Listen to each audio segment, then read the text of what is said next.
Imagina esto. Un atardecer enfermo se arrastra sobre el desierto, tiñendo de gris el horizonte mientras un caballo sin jinete espera inmóvil junto a una cruz rota, clavada en la arena seca como una advertencia olvidada. El aire huele a óxido y silencio, y desde la maleza unos ojos brillan, fijos, inmóviles, demasiado humanos para ser de un animal y demasiado antiguos para ser de este mundo. ¿Alguna vez te has preguntado qué se esconde detrás de las leyendas del viejo oeste? No las que cuentan en las tabernas, no los cuentos de pistolas y oro, sino aquellas que susurran los ancianos cuando el fuego ya se apagó, cuando la noche ya se hizo pesada y cuando el miedo empieza a tener nombre. Esta es una de esas historias, una historia que no debería ser contada. Una de esas historias de terror que se pudren con el tiempo pero nunca mueren, porque fueron sembradas con sangre y culpa.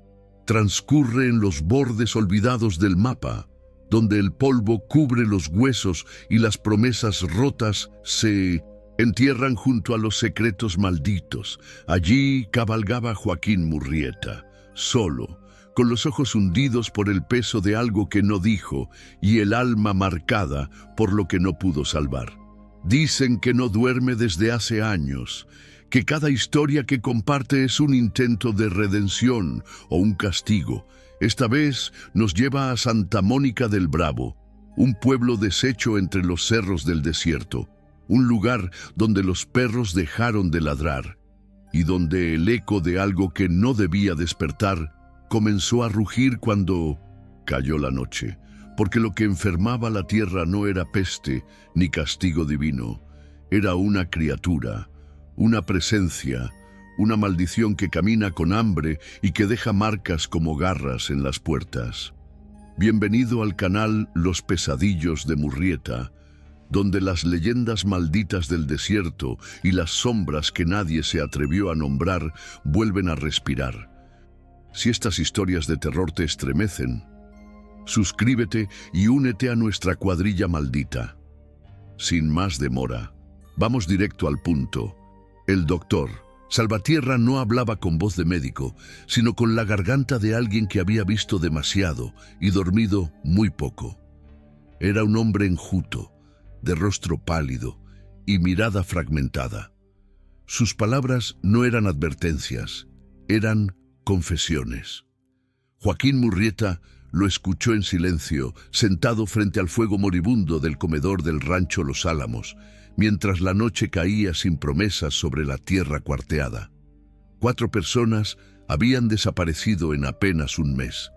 4. Y nadie, ni un solo cuerpo. El último había sido Nazario, un pastor humilde que cuidaba la vieja capilla del pueblo. Su esposa, ahora encerrada en su choza como un animal herido, murmuraba una y otra vez la misma imagen. Era enorme, con ojos blancos, sin párpados, y colmillos partidos como si fueran huesos rotos. La vi arrastrarse entre los matorrales, vi cómo se pegó a la puerta de la iglesia como una sombra viva. El rancho estaba quebrado, la ley ya no pasaba por ahí, y los que aún respiraban no abrían ni las cortinas. Después del atardecer, las cercas estaban podridas, las ventanas clavadas con tablones viejos, y hasta los perros se escondían bajo la tierra cuando el viento cambiaba de dirección. Algo andaba suelto, algo que no dejaba huellas normales, pero que deformaba la tierra donde se arrastraba. Murrieta no era un hombre fácil de espantar, pero en sus ojos había algo distinto esa noche, un cansancio que iba más allá del cuerpo. No era solo el trabajo, era la memoria y la promesa que cargaba desde una noche muy antigua. En la primera madrugada, mientras todo parecía dormir, un alarido seco rompió el silencio como un cuchillo sobre hueso. Venía del establo. No era el grito de un animal, ni de un hombre. Era algo entrecortado, húmedo, como si alguien suplicara sin poder usar la lengua. Murrieta salió sin pensarlo, envuelto en su capa de cuero, con la carabina de repetición apretada contra el pecho. Cada paso en la arena crujía como un aviso. El establo estaba abierto, la puerta reventada hacia afuera, y allí, en la penumbra, solo encontró una cosa, una poza oscura que aún goteaba, y en el suelo de tierra, marcas largas como zarpas, profundas como si algo hubiera sido arrastrado. Algo pesado, humano. No había cuerpos, no había huellas de botas, solo el eco de una respiración que no era suya. Murrieta levantó el arma, apuntó, y no vio nada, pero lo sintió, detrás de los toneles, entre los hierros oxidados, respirando, observando. Se quedó quieto, como un animal herido, y recordó lo que le había dicho una curandera en Chihuahua hacía años.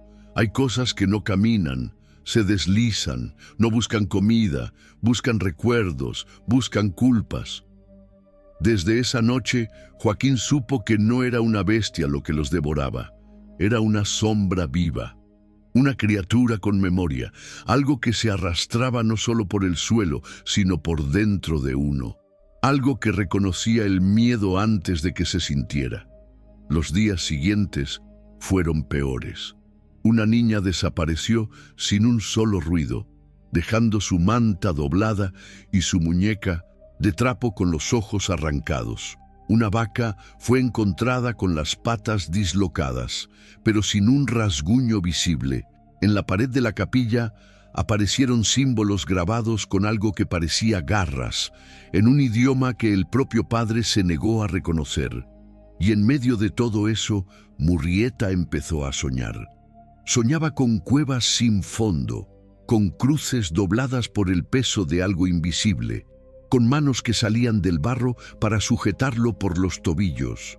En sus sueños, el desierto ardía sin fuego, y una figura lo observaba desde una colina, alta, encorvada, con los ojos tan blancos que dolía verlos.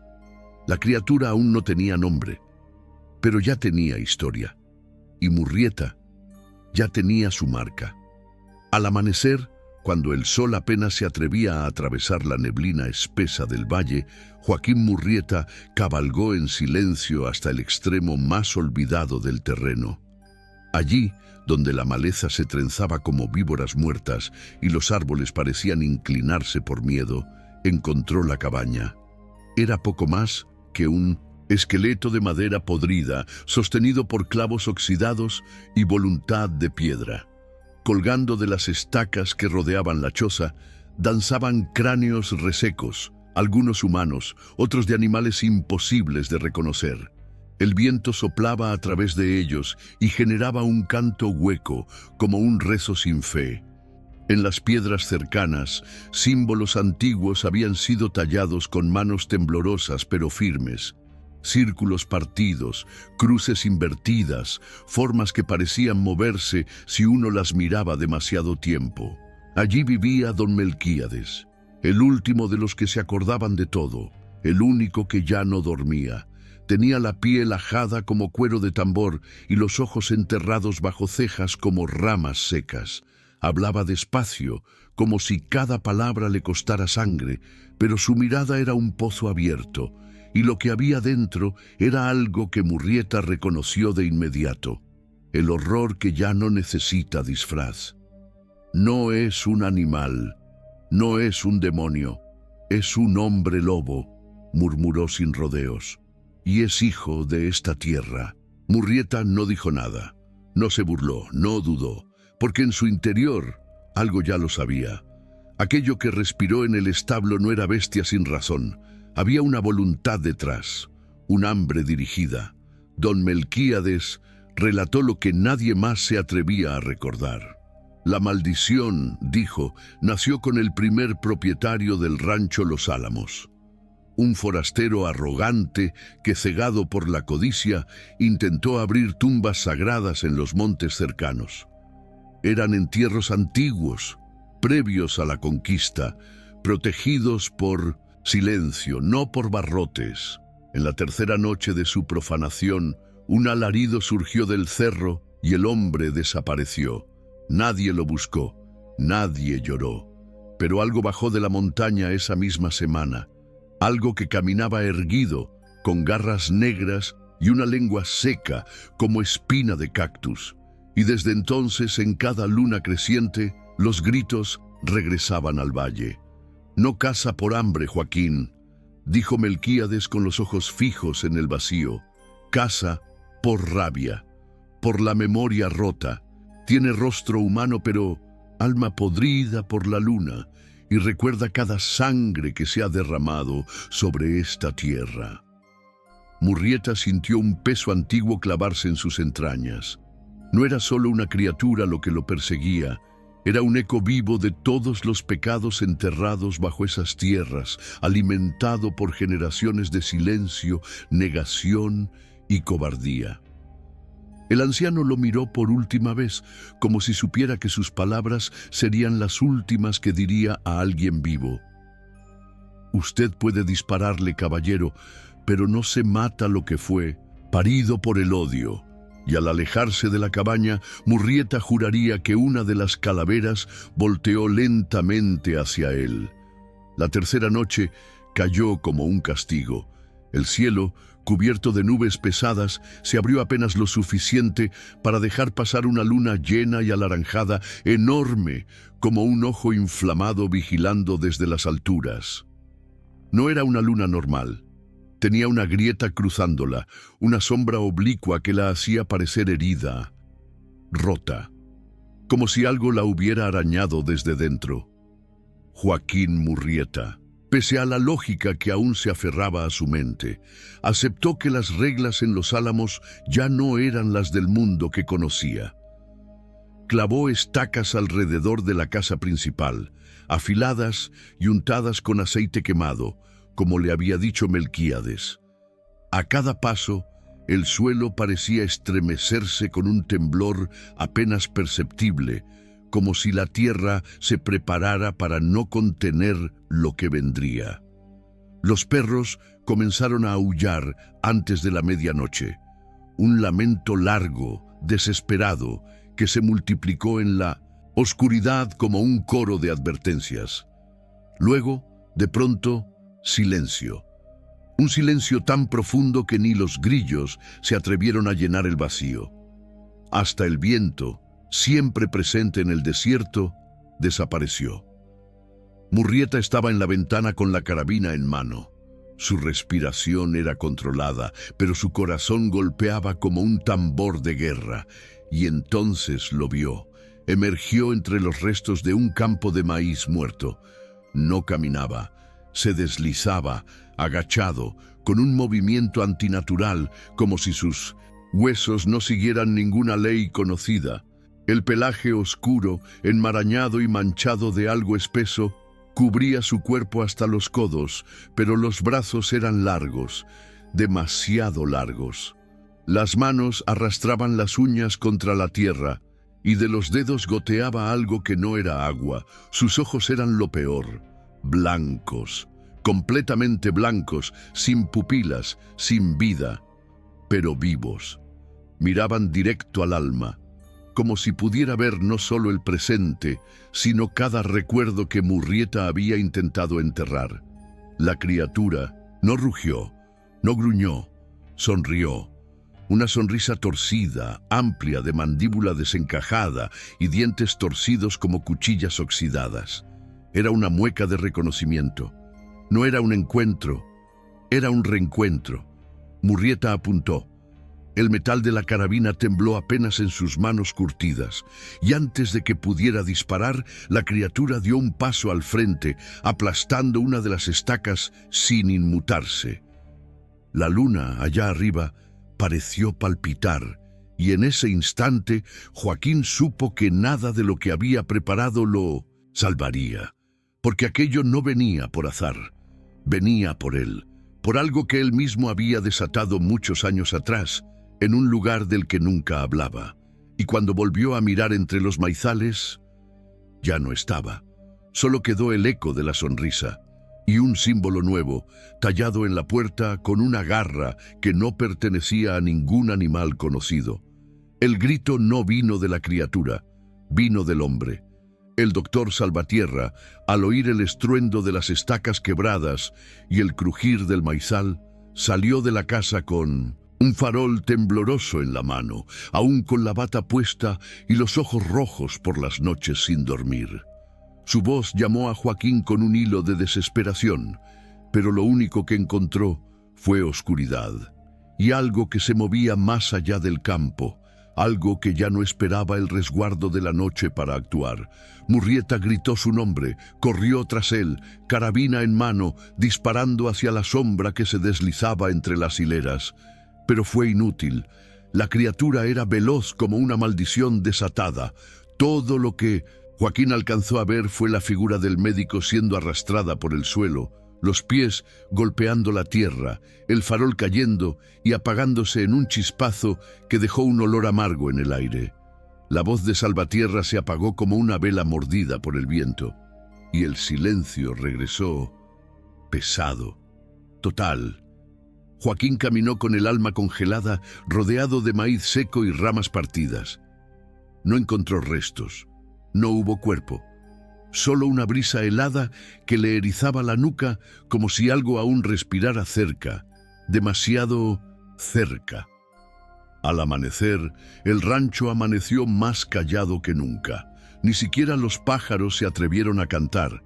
Fue entonces que vieron el objeto balanceándose suavemente en la rama seca de un mezquite, el estetoscopio del médico, colgado como un trofeo o una advertencia. Bajo él, la tierra estaba revuelta. Huellas húmedas formaban un sendero que se alejaba hacia el monte. Al principio eran pisadas humanas, firmes, de alguien que corre descalzo, pero a medida que avanzaban, cambiaban. Los dedos se alargaban, la forma se abría, y al final lo que quedaba en el barro eran garras deformes, profundas, inhumanas. Murrieta cayó de rodillas, no por miedo, sino porque comprendió. No era mito, no era superstición, era real, y lo peor no era la criatura, sino lo que implicaba su existencia. Porque si aquello era posible, entonces todo lo que se había negado a creer durante años también lo era. Las maldiciones, los pactos rotos, los nombres que no se deben pronunciar. Y él ya los había pronunciado. Sin saberlo, sin quererlo. Pero el precio ya estaba en camino, y Salvatierra fue apenas la primera moneda. Apenas unas horas después del amanecer, con las sombras aún alargadas sobre la tierra reseca, Murrieta desplegó un mapa viejo que había encontrado en una gaveta oculta del rancho. El papel crujía como piel reseca, marcado por manchas de aceite y notas escritas a mano con tinta desvanecida. Allí, entre los bordes del terreno, aparecía un sendero olvidado, una vereda que no figuraba en ningún plano reciente. Siguiendo aquel rastro apenas visible entre los arbustos muertos, Joaquín llegó a un claro escondido entre raíces retorcidas y piedras partidas por el tiempo. No había cruces, no había nombres, solo montículos bajos cubiertos por placas de roca negra, dispuestas en círculo, como si alguien hubiera querido sellar algo, no honrarlo. Murrieta cavó con las manos, con rabia, con urgencia. Lo que sacó de allí no eran restos de entierros comunes, eran fragmentos profanados, cráneos rotos con marcas de violencia, huesos dispuestos en posiciones imposibles y símbolos grabados con precisión ritual en la piedra. Bajo una capa de tierra encontró lo más perturbador, una losa de obsidiana tallada con un lobo de 3 ojos, en posición de acecho, con la boca abierta en un grito eterno. No era arte, era advertencia. Regresó con el objeto envuelto en cuero, como si ardiera al tacto, y lo colocó frente a don Melquíades. El anciano lo observó durante largos minutos, en silencio, sin tocarlo, con los labios entreabiertos como quien está a punto de rezar, pero se arrepiente. «Ese es el sello del linaje maldito», murmuró finalmente. «Si lo rompieron, lo despertaron». La voz del viejo no temblaba por miedo, sino por resignación. Aquello no era un monstruo nacido del azar ni de la malicia común. Era un guardián, un espíritu que alguna vez protegió esa tierra, que velaba los sueños de un pueblo olvidado. Pero había sido contaminado, deformado, transformado por manos sucias de hombres que buscaron oro donde solo había silencio. Los ancestros lo encerraron bajo piedra y raíz, lo amarraron con símbolos y sacrificios antiguos, no para matarlo, sino para que no se contaminara. Pero cuando rompieron su morada, no solo liberaron su cuerpo, le inyectaron el veneno del rencor humano. Ahora no guarda, ahora castiga. Murrieta lo entendió todo. El lobo de 3 ojos no era una criatura más del desierto. Era memoria encarnada, y esa memoria estaba envenenada. La profanación no solo despertó al guardián, lo condenó a una forma maldita, mitad espíritu sagrado, mitad reflejo del odio humano. Ya no respondía a ninguna ley antigua.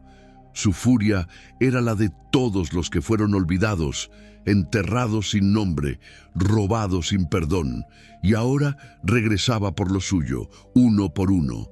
Y Murrieta estaba en la lista, al borde del colapso, y con la certeza de que el tiempo se agotaba, Murrieta reunió a los últimos vaqueiros que aún no habían huido del rancho. Eran hombres duros, curtidos por el desierto y por pérdidas que no se nombraban, pero en sus ojos ya no quedaba valentía, solo el temblor de quien sabe que lo imposible se ha hecho carne. Aún así, obedecieron, porque cuando Joaquín Murrieta hablaba, lo hacía con la voz de alguien que ya había cruzado la línea entre la cordura y el abismo, y regresado con algo detrás. Eligieron la capilla vieja como escenario final. Sus muros agrietados aún guardaban los susurros del pastor desaparecido y las marcas de garras seguían grabadas en la puerta principal, como si fueran cicatrices que la madera no lograba cerrar. Rodearon el lugar con un círculo de fuego, antorchas clavadas en estacas, aceite ardiendo sobre la tierra seca, y cuerdas embebidas en sangre de animal. En el centro tendieron cebos y amuletos rotos, huesos antiguos recogidos del cementerio indígena, lo más cercano a una ofensa que aún pudiera provocar a la bestia. La noche cayó como una manta mojada. El aire era tan denso que costaba respirar. Y entonces lo escucharon. No fue un aullido, fue el sonido del mundo quebrándose. Desde el monte surgió una figura que ya no se arrastraba ni acechaba, caminaba erguida, majestuosa en su deformidad. El hombre lobo había cambiado. Ahora su cuerpo era una amalgama de músculos retorcidos, con la piel ennegrecida como carbón y venas que palpitaban bajo la superficie como gusanos vivos. La mandíbula inferior se había partido en 2, abriendo un segundo rostro en el pecho, lleno de colmillos que respiraban. Sus ojos seguían siendo blancos, pero ahora ya no miraban, atrapaban. Cruzó el fuego sin detenerse, las llamas lo lamieron y no dejaron ni una quemadura. El círculo, que debía sellar su avance, se rompió en un instante. Uno de los vaqueiros corrió, otro disparó. Pero el tiempo ya no obedecía allí. La criatura se movió con una brutalidad silenciosa. Sus garras brillaron un segundo bajo la luz del fuego antes de hundirse en carne. Uno de los hombres fue alzado por el cuello, y en un parpadeo, su cabeza fue arrancada como si fuera de papel mojado. El resto intentó retroceder, pero ya era tarde. El fuego que debía protegerlos ahora ardía a sus espaldas, bloqueando toda retirada. Solo Murrieta quedó firme, carabina en mano, los ojos ardiendo no de miedo, sino de algo más profundo, dolor, culpa y una promesa rota, porque Joaquín no solo estaba allí para matar a la bestia, estaba allí para pagar, y la criatura parecía saberlo. Joaquín Murrieta sangraba por dentro, no por las heridas del cuerpo, sino por las de la memoria. Sabía que la criatura no era solo carne y furia, sino un reflejo de todo lo que nunca quiso enfrentar. Pero aún así, hizo lo único que le quedaba: preparar una trampa nacida del desespero. Guió a la bestia hacia el establo viejo, ese cascarón de madera podrida que había sido testigo del primer grito. Bajo el suelo cubierto de heno seco, había enterrado pólvora antigua, húmeda pero letal. En las vigas colgaban cartuchos de dinamita amarrados con sogas temblorosas, y en una esquina una antorcha esperaba como una sentencia suspendida. Cuando la criatura cruzó el umbral, Murrieta ya no titubeó. Le miró a los ojos, esos ojos blancos y huecos, por última vez, y lanzó el fuego. El estallido sacudió la tierra. Una ola de humo, fuego y astillas se elevó como un lamento de los cielos. Los gritos no salieron de bocas humanas. Fue la estructura misma del rancho la que gritó. Durante unos segundos todo fue silencio. Solo quedaba el crepitar de la madera ardiendo y el eco de las vigas colapsando. Murrieta cayó de rodillas, cubierto de polvo, con los oídos zumbando y la garganta reseca. Quería creer que había acabado, que al fin la pesadilla había sido enterrada entre escombros y fuego. Pero entonces el polvo se movió. Una silueta emergió de entre las brasas, quemada, retorcida, pero de pie. La sombra de la criatura aún respiraba. La carne colgaba en jirones. Los huesos asomaban como cuchillas negras. Las garras eran carbón vivo y el rostro seguía sonriendo. No rugía, no corría, solo avanzaba, como si la muerte ya no fuera una opción posible. Joaquín montó su caballo sin mirar atrás. El miedo no era nuevo, pero esta vez era diferente. Era el miedo de quien ya no lucha por ganar, sino por recordar, por sobrevivir lo suficiente para advertir a otros. Galopó hacia las colinas. Cada zancada del animal era una súplica, cada aliento un paso más hacia lo desconocido. Pero no importaba cuán alto subiera, ni cuán lejos se alejara, porque detrás de él, en algún punto del desierto, se alzaba el eco, un aullido, antiguo, doloroso, pero muy, muy cercano, como si la criatura no necesitara ojos para encontrarlo, porque ya lo había marcado, porque ya formaba parte de ella, y lo seguiría hasta el último grito. Murrieta cabalgó sin rumbo hasta que el caballo, agotado y cubierto de espuma, se desplomó bajo la luna. Lo soltó sin decir palabra y siguió a pie, cruzando un paraje seco, agrietado, como si el desierto ya no quisiera sostenerlo. Las colinas se cerraban a su alrededor como una trampa natural, y allí, entre las rocas altas y calladas, encontró una grieta oscura en la montaña, una cueva estrecha, envuelta en raíces viejas y símbolos tallados en la piedra. Eran marcas indígenas, protectoras, colocadas para mantener algo fuera, o tal vez dentro. Espirales cruzadas, ojos con lenguas de fuego, cruces torcidas grabadas con sangre seca. Murrieta entró, jadeando, con el cuerpo temblando y la mente al borde del abismo.